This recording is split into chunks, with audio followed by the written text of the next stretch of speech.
मुंबईहून येणाऱ्या जाणाऱ्या मेल एक्सप्रेसमध्ये लांब पल्ल्याच्या रेल्वे गाड्यांमधील प्रवाशांना लुटणाऱ्या टोळीचा मुंबई रेल्वे पोलिसांनी पर्दाफाश केलाय।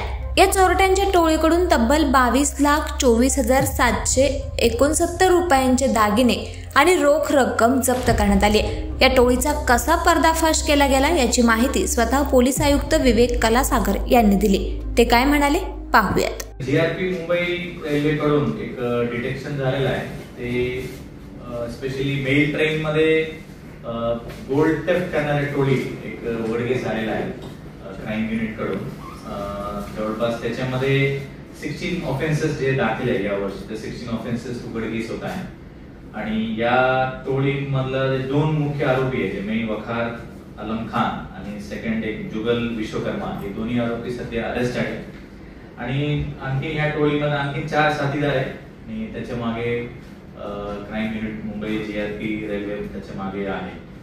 आणि या डिटेक्शन मध्ये टोटल 16 ऑफेन्सेस उघडकीस होत आहे।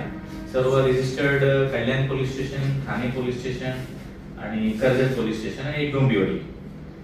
आणि हे 16 ऑफेन्सेस मध्ये जे आता मुद्देमाल आमच्याकडे जवळपास 22,24,000 वर्थ मुद्देमाल सोना जे आहे ते रिकव्हरी झालेला आहे। आणि ते इन टर्म्स ऑफ गोल्ड ते close to 315 grams gold and cash 72,000 cash आम्ही त्या आरोपीकडून सीज करण्यात आलेला आहे।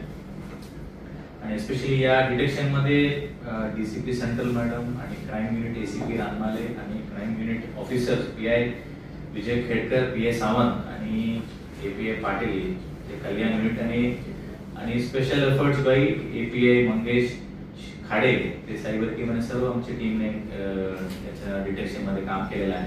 आणि स्पेशली या डिटेक्शनची सिग्निफिकन्स हे आहे की या टोळी जवळपास 7-8 वर्षापासून ऍक्टिव्ह आहे। आतापर्यंत या टोळी पकडण्यात नाही आलेल्या आहे। फर्स्ट मुंबई जीआरपी ह्याला कॅच केलेला आहे आणि ते मूळ राहणार यूपीचे राहणार आहे। आणि क्लोज सेंट्रल लाईन मध्ये त्यांची क्राईम ऍक्टिव्हिटी सध्या दिसत आहे। तो म्हणून सो फार 16 ऑफेन्सेस त्याच्यातून या टोळीतून डिटेक्ट झालेले आहे। आणि या डिटेल्स डिटेल प्रेस नोट आपल्याला आम्ही सर्क्युलेट करू।